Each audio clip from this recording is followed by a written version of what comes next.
Connor, let's talk about your article, again titled Cold War, Sir Tot, and at the Libertarian Institute, running today as the spotlight on antiwar.com. Fantastic and very important article that you have here, Connor. And, a lot of what you're doing is highlighting the rhetoric that we're seeing among America's elected officials demanding Russian blood. And so go ahead and break us down and tell us what you wrote here. Yeah, sure. So, the impetus for me writing this was really, I think it was probably 2 weeks ago, maybe. You did a great episode about this, about, is the CIA building a mujahideen in Ukraine?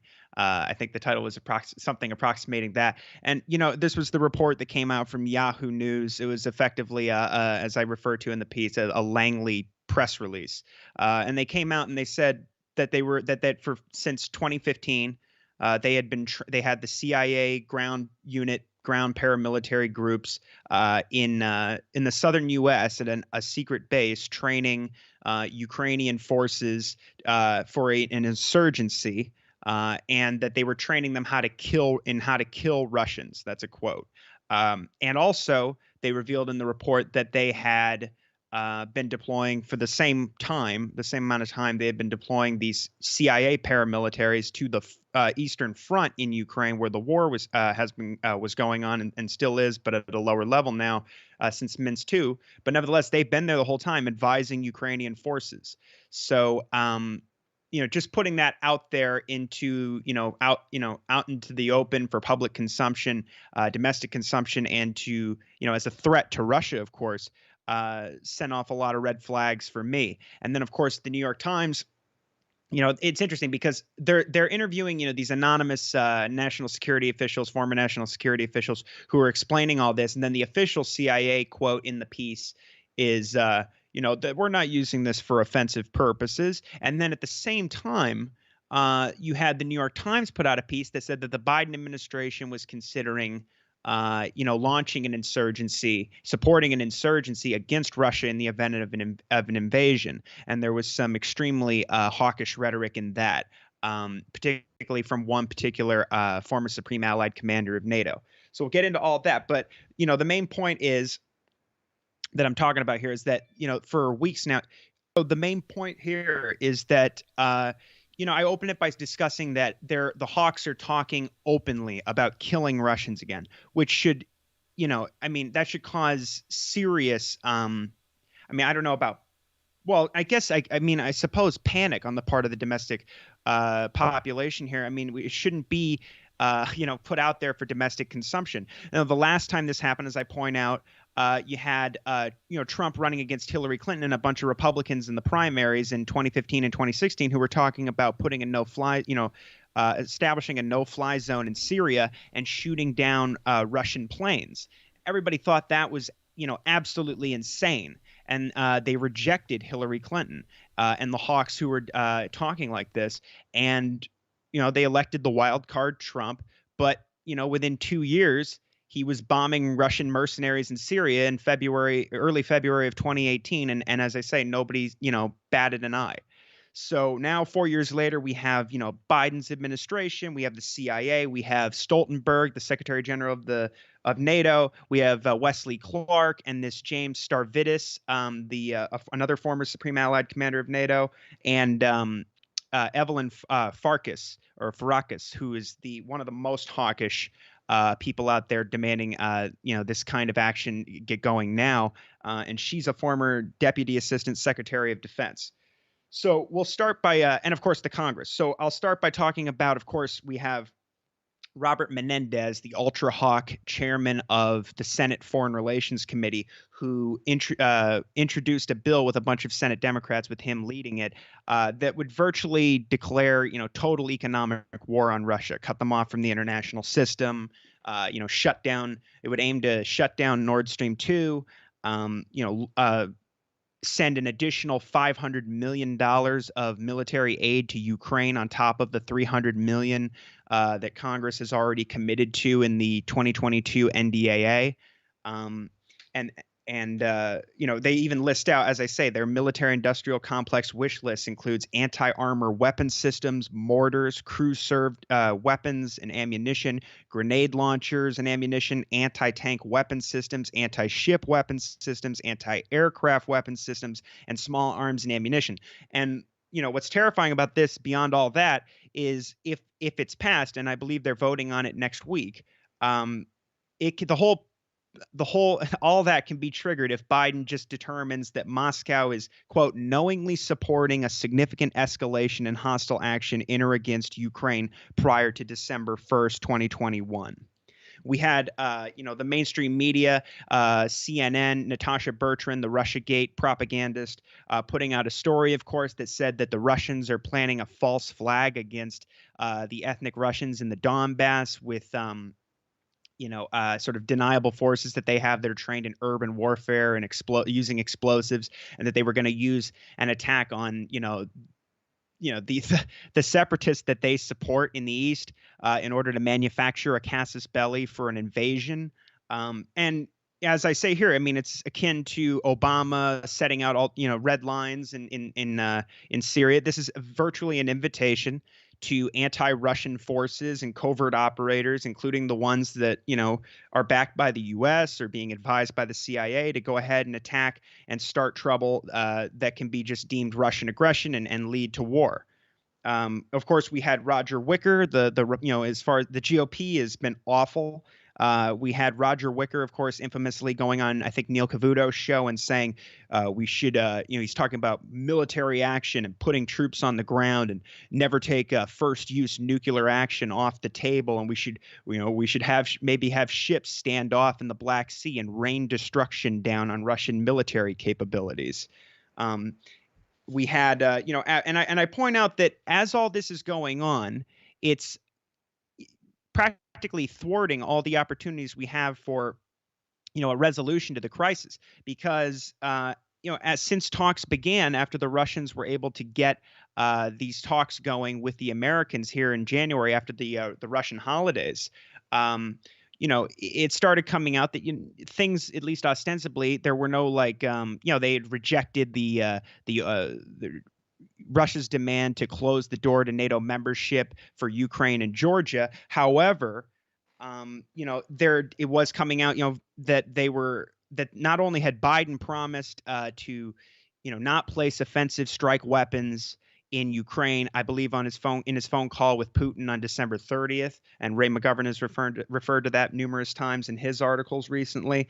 But not only that, I mean, they are talking about restoring the INF treaty, limiting the scope of NATO drills in the region, as well as Russian drills, adding more transparency, missile placements, and limiting, pulling, NATO troops off of Russia's borders, and, preventing accidents occurring in the air and sea with all the different, I think Russia is very concerned, of course, and we know they are. I mean, that's arguably what provoked all this to begin with, particularly this year.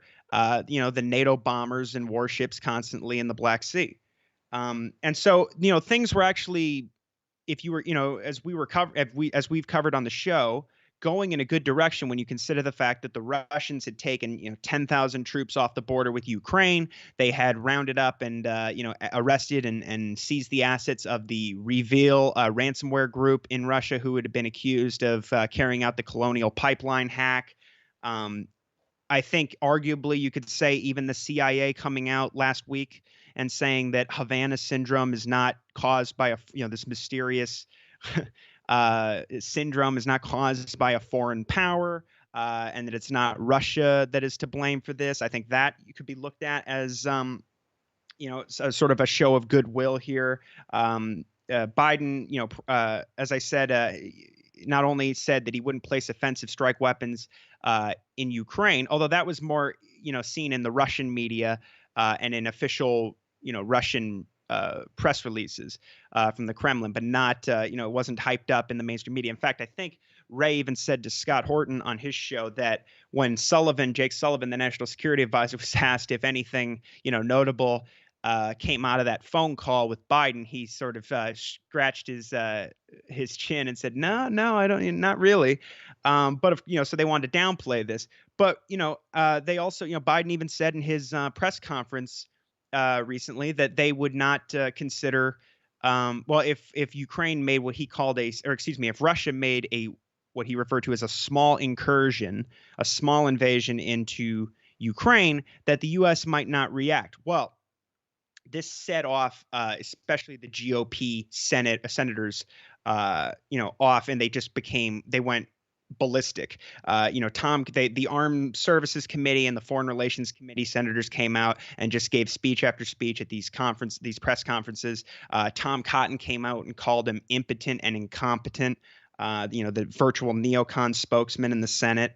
Let's see. So, and you had, Roger Wicker again coming out with these other, like I said, at these conferences and saying that we need to give Putin a bloody nose and enhance U.S. and NATO support for Ukraine.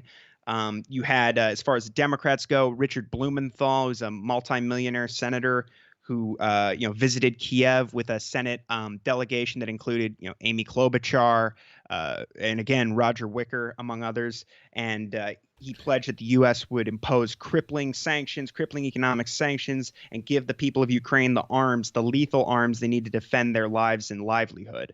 And of course, after all of this, the next day, because of this reaction to Biden's comment about the small incursion, you had Ben Shapiro, attacking him, and all the hawks from across the media landscape.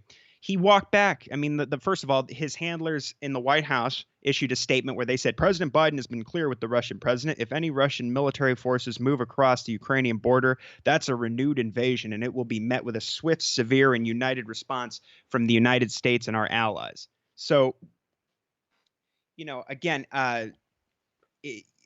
they're trying to tie Biden's hands here. And we have sent, recently when Blinken visited Kiev recently, they announced the State Department announced another $200 million in military aid was being delivered from the U.S. to Kiev. And I believe at this point, is it 80 tons of the Javelin anti-tank missiles and the launchers? Yeah, they're just pouring in, weapons like they did in Syria. They measure it by the tonnage. They bring in so many, and so I had heard that it was 90 tons earlier in the week of some different weapons, and I think some small arms, and then 80 tons of the Javelin missiles. Now, I'm not sure how many Javelin missiles and launchers 80 tons equal.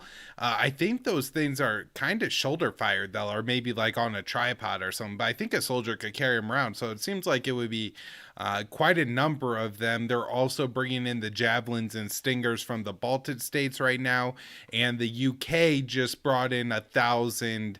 I believe they were anti-armor type weapons, but a UK made one, not like a Javelin or anything like that. So yeah, the weapons are piling in to Ukraine at this point. Although, as I believe Scott has brought this up recently, that even the Rand Corporation admits that, it's not going to make any difference on the ground or anything like that.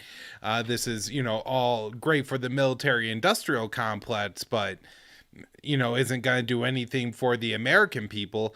And, this isn't in the Rand study, Connor, but to me, it seems like, this is maybe a way at this point, again, where that they're using the phrase "give Putin a bloody nose" or something like that. Well, maybe they could do that by baiting him into Ukraine or something, and then having the insurgents they train do that. But I don't know what what I mean. Like, that's kind of my concern, is what they're thinking long term here, are that these weapons are going to be used actually against Putin, not to necessarily stop an invasion of Ukraine, but rather just to kill a bunch of Russian soldiers and make the invasion that much more difficult, and in that way give Russia a bloody nose. And so, I don't see it, despite the U.S. always claiming that, we have to give these weapons to Ukraine. I think they even named the bill that's going to be voted on in the House next week, the Ukraine Defense of Sovereignty Act, or Sovereignty Defense Act.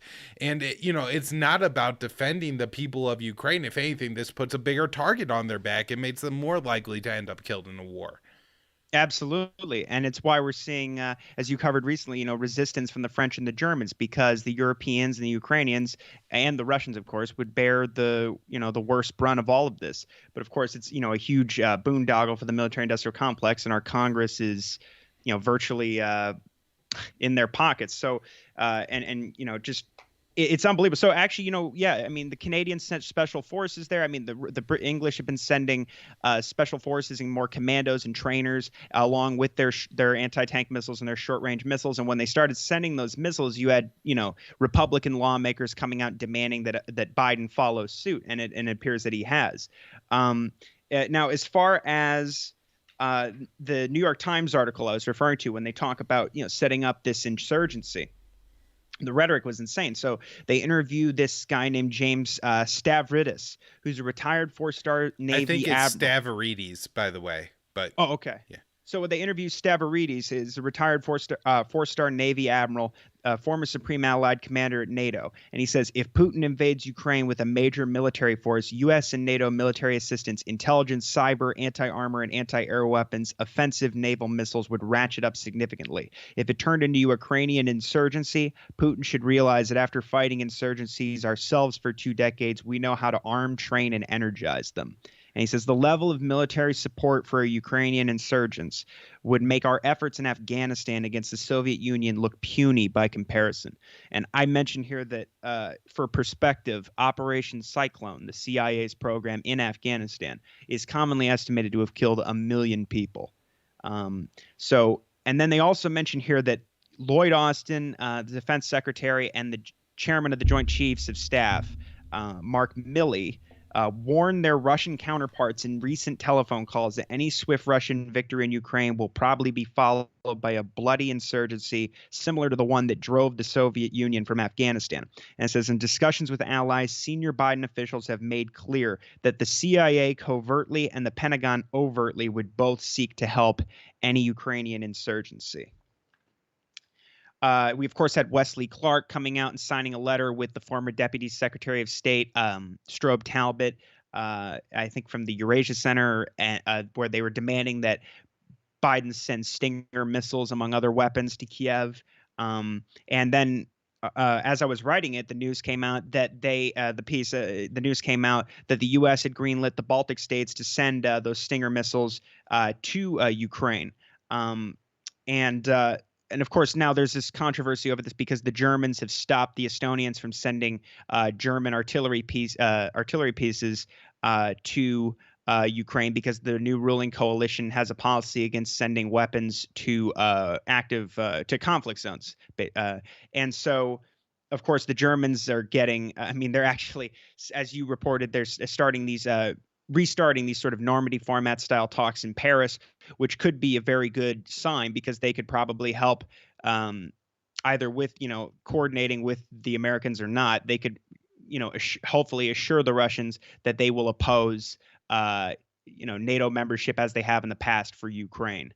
But of course, now the Germans are also, I mean, it's even mentioned, I believe in the BBC, that as they were flying shipments of weapons to Ukraine, they had to bypass German airspace and flying north through Denmark.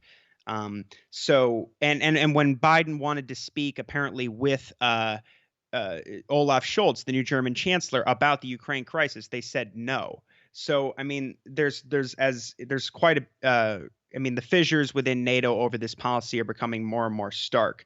Now, on the eve of the talks with NATO, very provocatively, you had Jens Stoltenberg, the NATO Secretary General, come out and say, he's warning Russia of severe costs and saying if negotiations fail, NATO is prepared for a new armed conflict in Europe. And now, potentially, I mean, the worst of the hawks is Evelyn Farkas, who's the former Deputy Assistant Secretary of Defense for Russia, Ukraine, and Eurasia in Obama's administration. And she said in an interview with the New York Times article I was just quoting from, it ends with her saying that this time the gloves should come off. And then in other and she's also been quoted in other reports that she's written or interviews. She says we must use our military to roll back Russians, even at the risk of direct combat.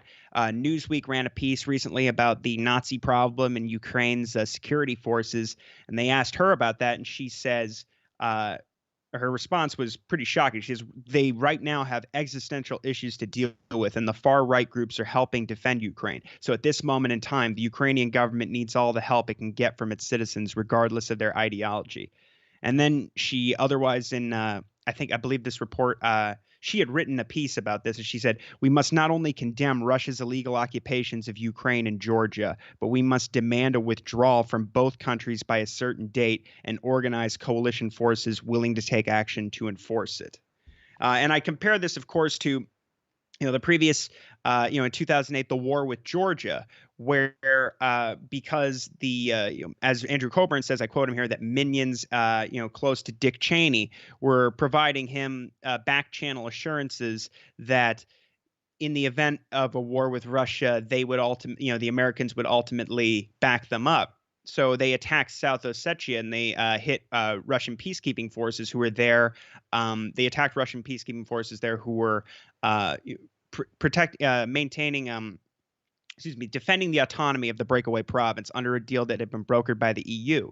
And so when that war started and the Russians pushed them back, the Cheney was advocating bombing Russians under the Caucasus Mountains. And there's a whole piece I linked to where Andrew Coburn talks about the trouble that Condoleezza Rice had gone through, among others, to make sure that Cheney wasn't able to, if he was going to be meeting with Bush during this time, that she was there and the others were there to provide a counter argument so that he wouldn't just go along with this, with Cheney in his face, telling him to bomb the Russians.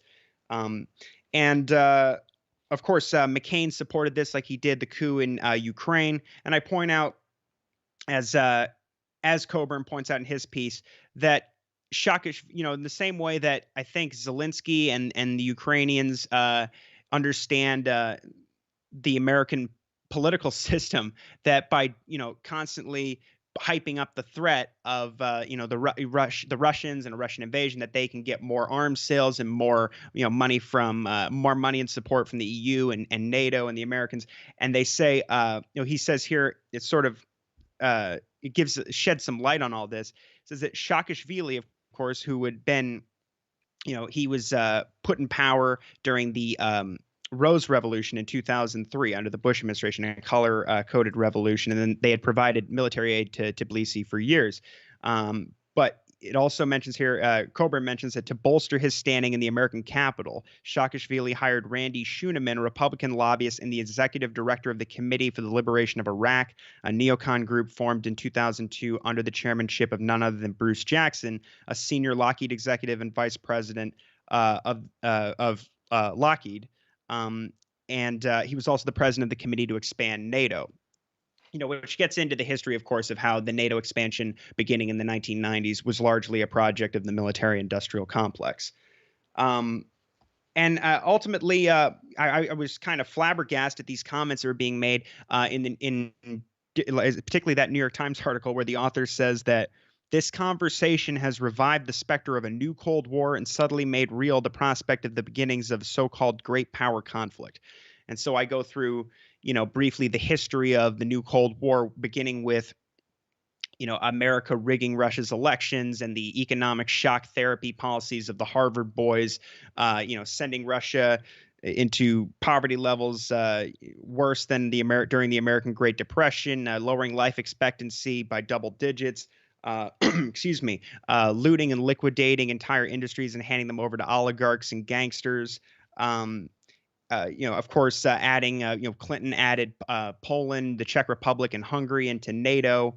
We overthrew the government of Kiev twice, put Nazis in power on Russia's doorstep in 2014, and left the door open for NATO membership. You constantly have bombers and warships in the Black Sea, medium-range missiles in the Baltic Sea on ships, and the Mk-41 missile launchers at the so-called anti-ballistic missile sites in Romania and Poland that can, of course, be retrofit to fire off H-bomb tipped Tomahawk cruise missiles.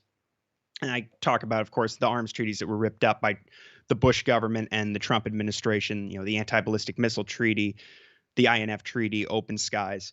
And so it's just ironic to see somebody act like, oh, we're all of a sudden we're in this new Cold War.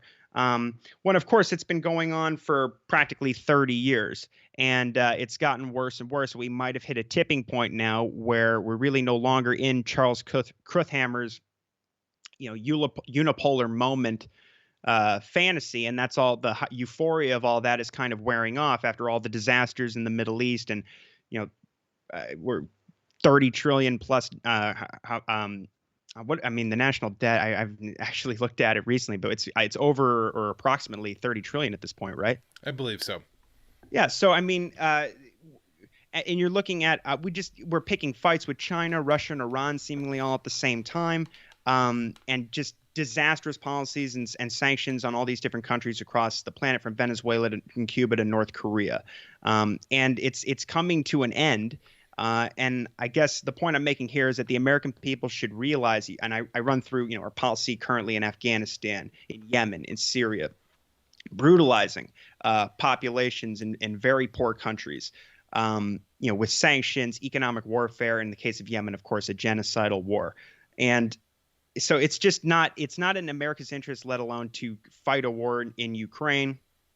But we're not in any place to be the moral arbiters of the so-called rules-based international order, or any such neoconservative nonsense.